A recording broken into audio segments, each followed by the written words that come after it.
రాంప్రసాద్ ఒకసారి కృష్ణారెడ్డి గారు పిలుస్తున్నాడు అన్నాను, మన సాంగ్స్ ఎక్కడ చేసాం అడుగుతున్నాడు ఆయన అంటే వైజాగ్ అన్నాడు. అరే భలే పెట్టారు లొకేషన్స్, బ్రహ్మాండంగా ఉండే లొకేషన్స్. డబ్బింగ్ చెప్పించడానికి కూడా రవితేజ గారి కారు పంపించేవాళ్ళం. మా దగ్గర కారు ఉండదు, నాది అప్పుడు చేతక్కు ఉండేది, బజాజ్ చేతక్కు. కానీ రవితేజ గారికి కారు కావాలి కదా పంపిస్తారు డబ్బింగ్కి.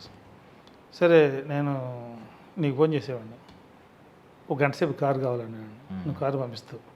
రవితేజ గారిని ఎక్కించుకొని ఇక్కడ ఉంటారు, మన బంజారీస్లో ఉంటారు, అక్కడి నుంచి ప్రతాప్ థియేటర్లో డబ్బింగ్ ఎక్కించుకొని వచ్చి దింపేసింది, కారు వెళ్ళిపోయింది. అప్పుడే అడుగుతాను, నేను లంచ్ ఇక్కడ ఉంటారు ఇంటికి వెళ్తారా అన్న.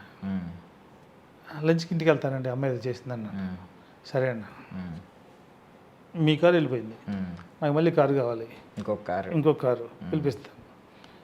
ముందే చెప్తాను, ఒక గంట సేపు కావాలంటాను, ఎందుకంటే నేను భోజనం చేసి మళ్ళీ రావాలి కదా, భోజనం చేసి మళ్ళీ వస్తాడు, ప్యాకప్ టైంకి మళ్ళీ కారు కావాలి, ఇంకో కారు.